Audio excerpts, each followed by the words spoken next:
تو ایک دفعہ پھر آپ کو بتا رہے ہیں کہ آج نیب ترمیم کیس کی سماعت سپریم کورٹ میں ہوئی. 11 بجے سماعت کا سلسلہ شروع ہوا. ابھی سماعت کو غیر معینہ مدت کے لیے ملتوی کر دیا گیا ہے. ہمارے نمائندے ذوالقرنین اقبال ایک دفعہ پھر ہمارے ساتھ موجود ہیں. جی ذوالقرنین، آج کی سماعت کے حوالے سے اپنی بات کو کنٹینیو کیجیے گا.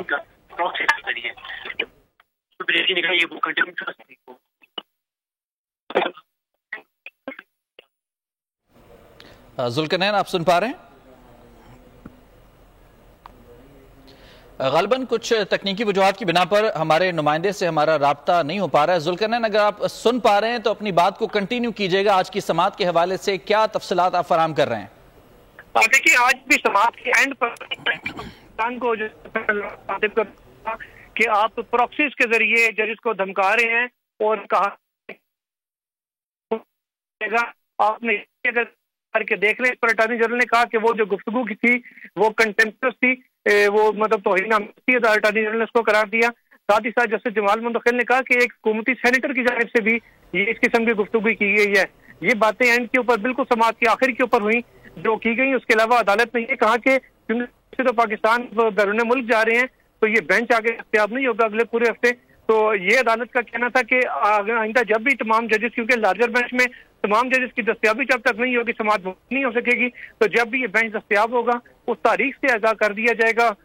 تمام فریقین کو. اور ساتھ ہی ساتھ عدالت نے یہ بھی ہدایات جاری کی ہے کہ جو ارینجمنٹس ہیں جو اس وقت کیے گئے ہیں، یعنی بانی پی ٹی آئی کی ویڈیو لنک سے حاضری، یہ آئندہ سماعتوں پر بھی جب تک کیس کا فیصلہ نہیں ہوتا یہ ارینجمنٹس برقرار رہیں گے. یعنی کہ آئندہ جب بھی اس کیس کی سماعت ہوگی، نیب ترمیم کیس کی، بانی پی ٹی آئی یا ڈی سے ویڈیو لنک کے اس کیس میں شریک ہوں گے اور جب بھی ان کو عدالت ان سے کوئی سوال پوچھے گی اس کا جواب ان کو دینا پڑے گا. تو آئندہ کی تاریخ عدالت نے بھی طے نہیں کی، لیکن بانی پی ٹی آئی کی بذریعہ ویڈیو لنک حاضری کو یقینی بنانے کے جو احکامات تھے ان کو عدالت نے ابھی برقرار رکھا ہے.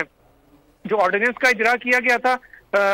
تحریک انصاف کے دور میں، اس کے اوپر بات کی گئی اور چیف جسٹس آف پاکستان نے کہنا تھا کہ اگر آرڈیننسز ہی جاری کرنی ہے تو پارلیمان کو بند کر دیں. جو ہی پارلیمنٹ کا اجلاس ختم ہوتا ہے ساتھ ہی آرڈیننس جاری ہو جاتا ہے. کیا یہ لازمی نہیں ہے آئینی طور پہ کہ صدر کو کیونکہ آرڈیننس آرٹیکل 89 کے تحت ایمرجنسی حالات میں ہی جاری کیا جا سکتا ہے، تو کیا یہ لازمی نہیں ہے کہ صدر مملکت ان حالات سے بھی اپنے آرڈیننس میں اپنے فیصلے میں آگاہ کریں کہ ایسے کون سی ایمرجنسی حالات آگے تھے جو پارلیمان میں قانون سازی کے بجائے فوری طور پر اس آرڈیننس کو جاری کرنا مقصود تھا. چیف جسٹس نے یہ بھی کہا کہ اگر صدر آرڈیننس میں یہ کہہ دیں کہ ان کو فوری طور پر ایک رولز رائس کی ضرورت ہے تو گاڑی ان کو خرید کر فراہم کر دی جائے گی، لیکن بعد میں پارلیمان بھلے اس کو مسترد کر دے. گاڑی تو خریدی جا چکی، جو پیسے لگنے سے ایکسٹرا کے وہ تو لگ چکے، بعد میں مسترد ہو بھی ہیں تو جو پرپس صرف ہونا تھا وہ ہو چکا ہوتا ہے آرڈیننس کا، بھلے پارلیمان بعد میں اس کو مسترد کیوں نہ کر دے. جسٹس اطہر منڈلا کی جانب سے یہ کہا گیا کہ صدر مملکت اور ان کا جاری کردہ آرڈیننس دونوں کو کیونکہ منظوری پارلیمان نہیں دینی ہوتی ہے تو دونوں آئین کے مطابق پارلیمان کے سامنے جواب دہ ہیں.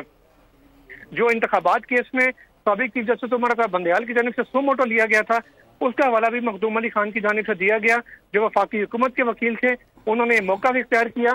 کہ اس کیس میں بھی 4 ججز نے 7 میں سے یہ فیصلہ دیا کہ کیونکہ معاملہ ہائی کورٹ میں زیر التوا ہے اس لیے مناسب ہوگا کہ سپریم کورٹ اس کیس کو ابھی ٹیک اپ نہ کرے. یہی ان کی دلیل تھی کہ جو تحریک انصاف کی چیئرمین تحریک انصاف کی درخواست تھی آئینی ترمیم کے خلاف، انہوں نے کہا اسی بنیاد پر یہ ناقابل سماعت تھی کیونکہ اسلام آباد ہائی کورٹ پہلے سے ہی اس کیس کو سن رہی تھی، وہاں پہ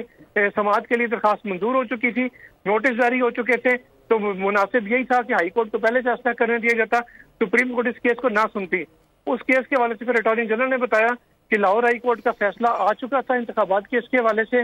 لیکن انٹرا کورٹ اپیل پینڈنگ تھی، اس سے بھی فیصلہ نہیں ہوا تھا اور پشاور ہائی کورٹ میں بھی انتخابات کا کیس زیر التوا تھا. چیف جسٹس آف پاکستان نے کہا کہ اس فیصلے کے جس کا الیکشن کیس کا حوالہ دے رہے ہیں اس میں جسٹس اطہر منڈلا اور جسٹس یحییٰ افریدی جنہوں نے پہلے دن درخواستوں کو خارج کر دیا تھا، ان کا نام اس میں فیصلے میں کیوں شامل نہیں ہے اور آرڈر آف دا ڈے وہ کیا ہے، عدالت کا فیصلہ کیا تھا وہ بھی دکھائیں کیونکہ اس پر تمام ججز کے دستخط ہوتے ہیں. مخدوم علی خان نے کہا کہ تمام ججز کے دستخط کسی بھی کاغذ پر نہیں ہے، تو چیف جسٹس نے کہا کہ جو انتخابات کے حوالے سے کیس تھا جس پر بعد میں کنٹینٹ بھی پروسیڈنگ بھی چلی تھی اور سیکرٹری خزانہ کو بھی طلب کیا گیا تھا، چیف جسٹس نے کہا کہ وہ دراصل اس کو پھر آپ فیصلہ کیا ہی نہیں سکتے کیونکہ اس کیس میں کوئی آرڈر آف دا ڈے تھا ہی نہیں جس پہ تمام ججز کے دستخط ہوں. تمام ججز کی آراء البتہ اس میں ضرور موجود تھیں. تو یہ بنیادی نکات تھے آج وفاقی حکومت کی جانب سے جو اٹھائے گئے. مخدوم علی خان اگلی سماعت جب بھی ہوگی اس پر بھی اپنے دلائل جاری رکھیں گے اور جب مخدوم علی خان کے دلائل مکمل ہو جائیں گے اس کے بعد دوسرے فریق یعنی بانی تحریک انصاف اور ان کے جو وکیل ہیں خواجہ حارث ان کی باری آئے گی کہ وہ عدالتی جو سوالات ہیں ان کے جواب دیں۔ گزشتہ سماعت میں بھی عدالت نے اپنے حکم نامے میں یہ کہا تھا کہ جو پولیٹیکل نیچر کے کوشچن ہیں، جیسے آرڈیننس کا اجرا ہو گیا اور اپنے دور پارلیمان کے اندر مخالفت کیوں نہیں کی، تحریک انصاف نے عدالت میں کیوں ترامیم کو چیلنج کیا، یہ سوالات کے جواب وہ بانی تحریک انصاف سے لیں گے جو اس وقت وزیر اعظم تھے، اور باقی جو قانونی نکات ہیں، آئینی نکات ہیں، اس کے لیے ان کی پر عدالت کی معاونت وہ جو تحریک انصاف کے سابقہ وکیل تھے خواجہ حارث، ان سے معاونت کرے گی۔ وہ آج کمرہ عدالت میں اپنی تیاری کے ساتھ موجود تھے۔ جی ٹھیک۔ ذوالقرنین، مئی 2022 میں یہ جو ترامیم ہیں انہیں منظور کیا گیا تھا قومی اسمبلی اور سینٹ سے، پھر اس کے بعد 4 جولائی 2022 کو اس پر ہائی کورٹ میں درخواست دائر ہوئی تھی۔ چیف جسٹس نے بھی اس پر سوال کیا آج کہ اتنا زیادہ اس مرکزی کیس پر عرصہ کیوں لگا، یہ اس گفتگو کے حوالے سے بھی بتائیے گا۔ دیکھیے، عدالت کو جب بتایا گیا کہ 53 سماعتیں کیس کے اوپر ہوئی تھیں اور 1 سال سے زیادہ ایک کیس چلا تھا، اس پر چیف جسٹس آف پاکستان نے حیرت کا اظہار کیا اور کہا کہ کیا آپ خود سے کیس کو لٹکاتے ہیں، کیونکہ 53 سماعتیں یہ بہت حیران کن ہیں۔ انہوں نے کہا کہ انتخابات کیس میں بھی جب ہمارے پاس معاملہ آیا تھا، ہم نے 10-12 دن اس کو بھی نمٹا دیا تھا اور انتخابات کروا دیے تھے۔ مجھے اس بات پہ تشویش ہے کہ اتنا لمبا یہ کیس کیوں چلا، کیونکہ اس میں 28 سے 29 جو سماعتیں ہیں وہ خواجہ حارث جو بانی پی ٹی آئی کے وکیل تھے ان کی جانب سے لی گئی تھی، باقی سماعتوں میں مختوم علی خان نے اپنے دلائل دیے تھے، تو اس کے اوپر حیرت کا اظہار کیا گیا تھا۔ درخواستیں ہائی کورٹ میں کب دائر ہوئی، سپریم کورٹ میں ترامیم کب چیلنج ہوئی تھی، یہ پوری ہسٹری تھی کیس کی، جس سے مخدوم علی خان نے 5 رکنی بینچ کو تفصیل سے آگاہ کیا تھا۔ ٹھیک، اسلام آباد ہائی کورٹ میں اس کی جو سماعت ہے یہ بھی زیر التوا ہے۔ ذوالقرنین، اس معاملے کو تھوڑا سا کلیئر کیجیے گا کہ اب وہاں سے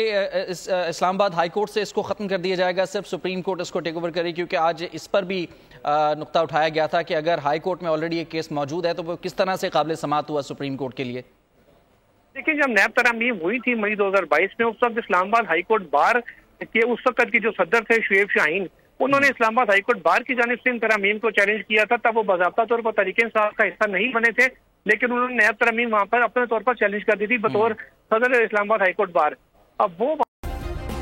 سبسکرائب کریں اور بیل دبائیں تاکہ کوئی خبر رہ نہ جائے۔